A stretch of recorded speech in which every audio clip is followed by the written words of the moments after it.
Alrighty, hello everybody. Today I am going to be making a video about what looks like the GX260, but is actually the GX280.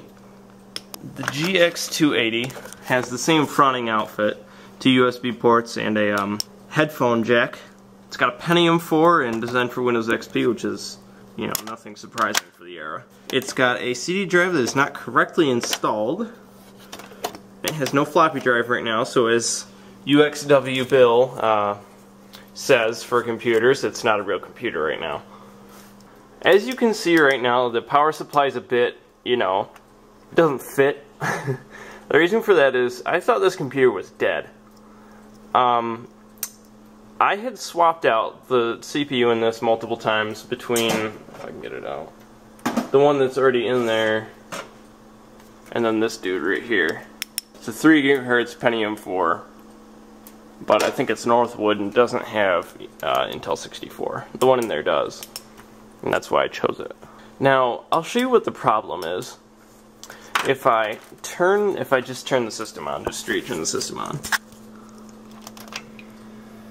it stays amber, and just wait a second, you'll get the idea.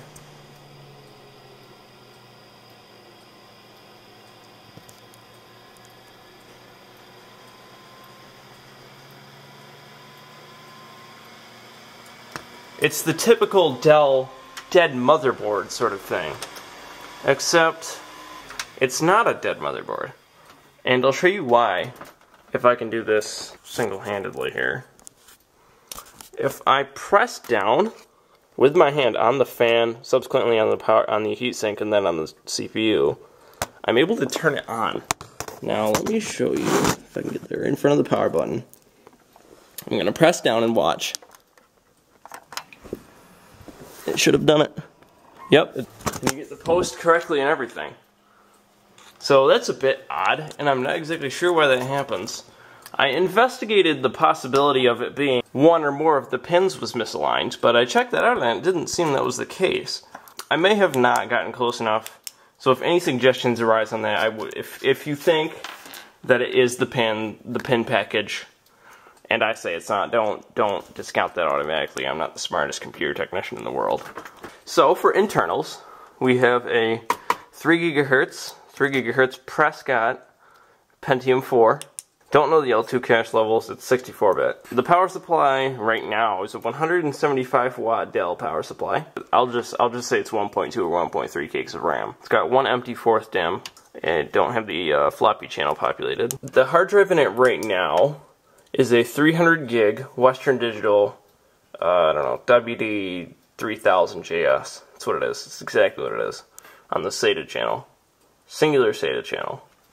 The DVD drive is just a standard CD-ROM IDE drive. Nothing interesting about it, really.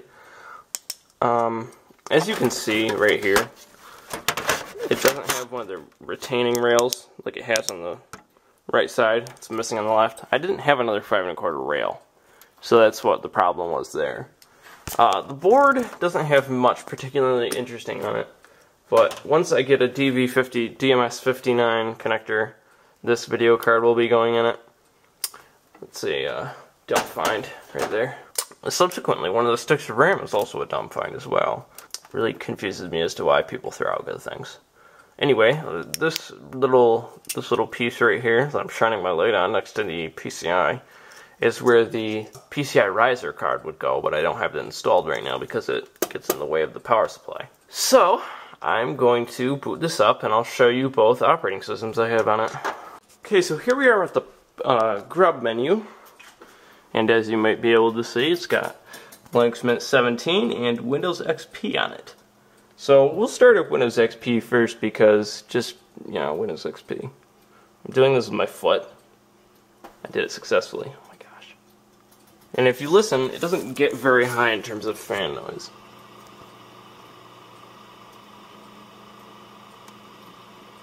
A lot of the noise you're hearing is the power supply fan.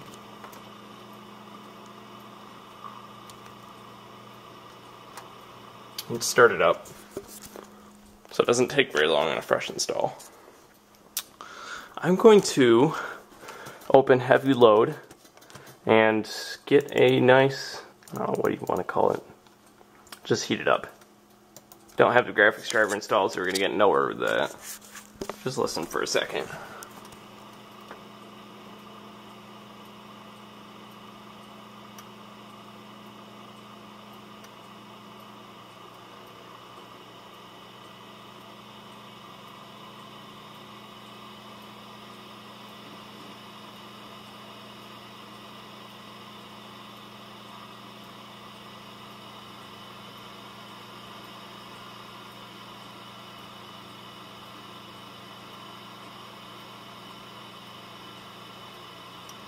That's about the max the fan gets.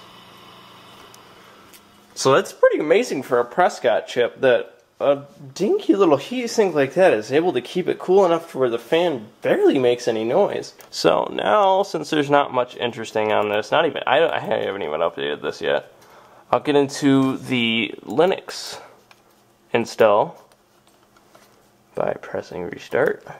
So start up in Linux Mint. I'll let you hear the startup sounds. Fan noise. Okay, so it started up. I'll log in.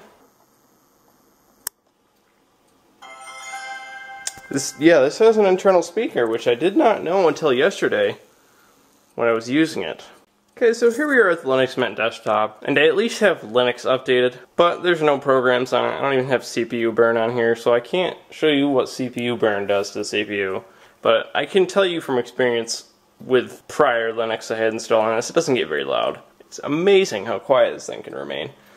I guess I can attribute that to good thermal compound, but I don't know.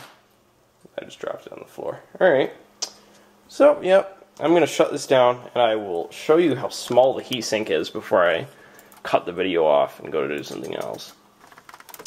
Okay, now if I can get under there. That's the heatsink. That's how small it is. It's not wide either. It's ridiculous how small this thing's heatsink is.